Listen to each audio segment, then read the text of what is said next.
प्यारे दर्शकों, प्रभु यीशु के नाम से हम आपका स्वागत करते हैं। आज हम फिर से परमेश्वर के वचन पढ़ेंगे और जानेंगे। आज हम राजाओं के द्वारा सीखेंगे। बाइबल में बहुत सारे राजा हुआ करते थे और उनकी ज़िंदगी से हम आज सीखने जा रहे हैं, तो आप वीडियो को पूरा देखें।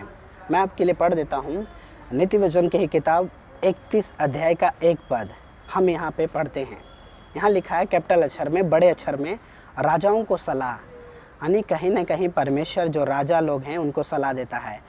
पहले समयों में बहुत सारे राजा हुआ करते थे, लेकिन आज के समय में क्या है, राजा नहीं है परंतु शासक लोग हैं। जैसे कि बहुत सारे प्रधानमंत्री हैं, राष्ट्रपति है और भी नेता है।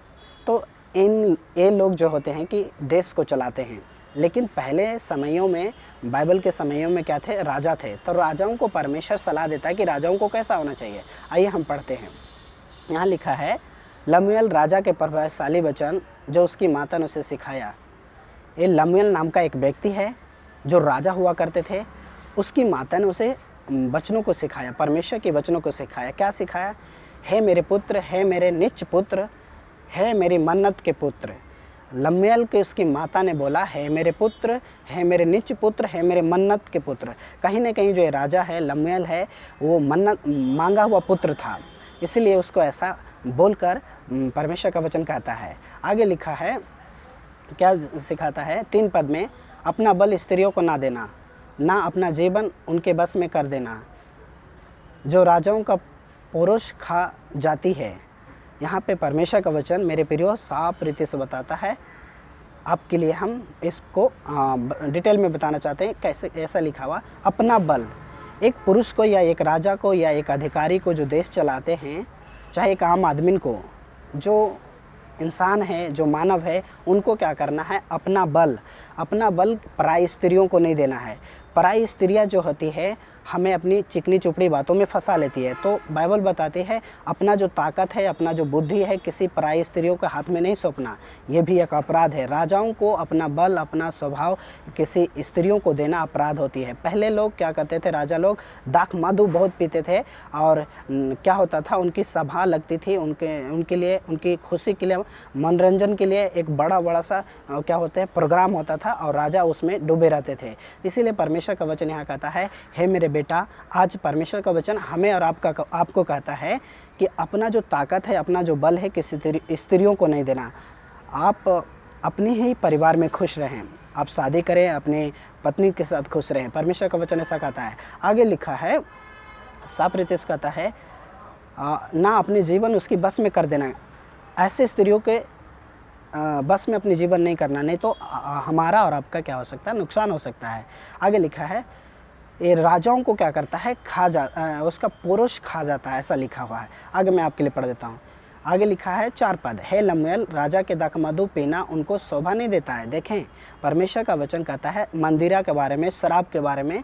कहीं ना कहीं परमेश्वर का वचन कहता है कि जो राजा लोग होते हैं, जो अधिकारी लोग होते हैं, जो शासन करते हैं, जो कानून बनाते हैं, जो नियम बनाते हैं, जो देश को चलाते हैं, जिनके ऊपर लाखों पब्लिक का भरोसा होता है, उनको क्या होता है, शराब या दाख मधु पीना उनके लिए अच्छा नहीं है, ये पाप है, परमेश्वर का वचन कहता है। तो कहीं ना कहीं अधिकारियों को इन कामों से भागना चाहिए और आम आदमी जिनको परमेश्वर ने बनाया है, उन सब को इन कामों से भागना चाहिए। क्योंकि साफ लिखा है, हे लमूएल राजाओं को दाख मधु पीना उनको शोभा नहीं देता है। इंसान को दाख मधु पीना, शराब पीना शोभा नहीं देता है, क्योंकि बाइबल बताती है दाख मधु पीने से हमारा दिमाग को वो भ्रष्ट कर देता है और जब हम उसको जब हम अपने अंदर लेते हैं तो वो हमारी बुद्धि को ख़राब कर देता है। तो ऐसा कोई भी वस्तु हो जो हमारी बुद्धि को ख़राब कर देता हो, उसे हमें नहीं करना चाहिए, ये अपराध है। आगे लिखा है परमेश्वर का वचन, मेरे प्रियो, परमेश्वर आपको ब्लेस करे। मैं आपके लिए पढ़ देता हूँ। और मंदिरा चाहना रहीशों को नहीं भावता। अब यहाँ पे परमेश्वर का वचन रईस के बारे में बोलता है। आज पूरा विश्व में या पूरा भारत में देखते हैं कि जो रईस लोग हैं, जितना पैसा वाले हैं, उतना वैरायटी का दारू पीते हैं, उतना कीमती दारू पीते हैं। लेकिन परमेश्वर का वचन कहीं ना कहीं रईसों को, जो अमीर लोग हैं, जो रिच लोग हैं, उनको बोलता है कि रईसों को दारू पीना, मंदिरा पीना अच्छा नहीं है, नहीं तो नुकसान हो सकता है। ये अपराध है। तो रहीशों को इन कामों से भागना चाहिए, हर व्यक्तियों को ऐसे कामों से भागना चाहिए। और लिखा है ऐसा ना हो कि वे पीकर व्यवस्था को भूल जाएं। देखिए, एक तो पहला है जो अधिकारियों को बोलता है परमेश्वर का वचन, दूसरा है जो रहीशों को बोलता है और सभी व्यक्तियों के लिए बोलता है। कहीं ऐसा ना हो दारू पीकर या नशे में डूबकर क्या हो, वो व्यवस्था क्या है, परमेश्वर की व्यवस्था है, और भी व्यवस्था है, उनको ऐसा ना हो कि मंदिरा पीकर उन व्यवस्था को भूल जाए और गलत निर्णय ले। तो ये क्या होता है, जो नशे है, जो दारू है, जो शराब है, जो मंदिरा है, ये क्या करती है, हमें हमारे आदास को कमज़ोर करती है। दूसरी बात, हम गलत निर्णय लेते हैं, क्योंकि यहाँ पे लिखा है साफ रीति से परमेश्वर का वचन, ऐसा ना हो कि वह पीकर व्यवस्था को भूल जाएं। राजा लोग ऐसे करते थे, वो मंदिरा पीकर कुछ भी कर जाते थे अपने राज में। तो ऐसा ना हो, अधिकारियों को ऐसा नहीं होना चाहिए। तो आगे लिखा है, तो जितने लोग जैसे कोई अधिकारी हमारे वीडियो को सुन रहा है तो प्लीज़ आप इन कामों से बचें, परमेश्वर की ये सलाह है। आगे लिखा है, मैं आपके लिए पढ़ देता हूँ, और किसी दुख के हक को मारे। देखिए, जब हम अधिकारी लोग मंदिरा पीते हैं या भ्रष्ट हो जाते हैं तो क्या होता है, जो कमज़ोर होते हैं, दुर्बल होते हैं, उनकी हक को मारते हैं। राजा लोग ऐसे क्या करते थे। तो ऐसा नहीं हमें करना है। हमें अधिकार और पद मिला है, हमें ऊंचा पद मिला है कि हम लोगों को सपोर्ट करें जो दुर्बल लोग हैं, लेकिन आज इसकी विपरीत होता है। तो परमेश्वर का वचन कहता है किसी का हक नहीं मारना। अगर तू मंदिरा पीता है तो ऐसा हो सकता है कि तू किसी को हक मारेगा, क्योंकि तेरी बुद्धि भ्रष्ट हो जाता है। तो हक को मारे और मंदिरा। और देखो, एक बात और क्लियर कर देते हैं कि मंदिरा किसको पीना चाहिए। यहाँ पे लिखता है, आगे लिखा है, मंदिरा उसको पिलाओ जो मरने पर है। जो दारू मंदिरा उनको पिलाओ जो मरने पर है। परमेश्वर का वचन साफ रीति से कहता है। हालांकि परमेश्वर ने दारू पीने मना किया है, लेकिन फिर भी यहाँ पे कहीं ना कहीं परमेश्वर का वचन कहता है कि दारू पीना क्या होता है, मना करता है। तो मंदिरा उसको पिलाओ जो मरने पर है, दारू उसको पिलाओ जो मरने पर है। दूसरा, और दखमधु उदास वाले मन वाले को ही देना, उदास वाले मन वाले को देना। जो दारू है, उदास वाले जो मन वाले हैं उनको देना। तो ये इनके लिए है, दारू और मंदिरा। आगे लिखा है परमेश्वर का वचन साफ रीति, जिससे वह पीकर अपनी दरिद्रता को भूल जाएं।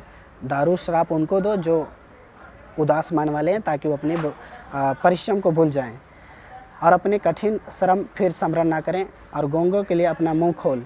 हमें अधिकारियों को गूंगे के लिए मुंह खोलना चाहिए। और सब अनाथों का न्याय उचित रीति से चुकाओ। अनाथों, जो अधिकारी लोग हैं, जो रहीश लोग हैं, परमेश्वर उनको बताता है अनाथों को उचित रीति से उसका न्याय चुकाना चाहिए। और लिखा, अपना मुंह खोल और धर्म से न्याय कर। एक अधिकारियों को अपना मुंह खोलना चाहिए और धर्म से न्याय करना चाहिए। जो सच है उसका साथ देना चाहिए और दीन दरिद्रों का न्याय कर। जो दीन दरिद्र हैं उसका न्याय कर। तो परमेश्वर का वचन कहीं ना कहीं जो ऊंचे पद वाले हैं उनको सलाह देता है कि आप दीन दरिद्रों का शुद्धि लें। तो परमेश्वर इन वचनों के द्वारा आपको ब्लेस करे। मिलते हैं दोबारा वीडियो में, तब तक आप भले चंगे रहें। God bless you.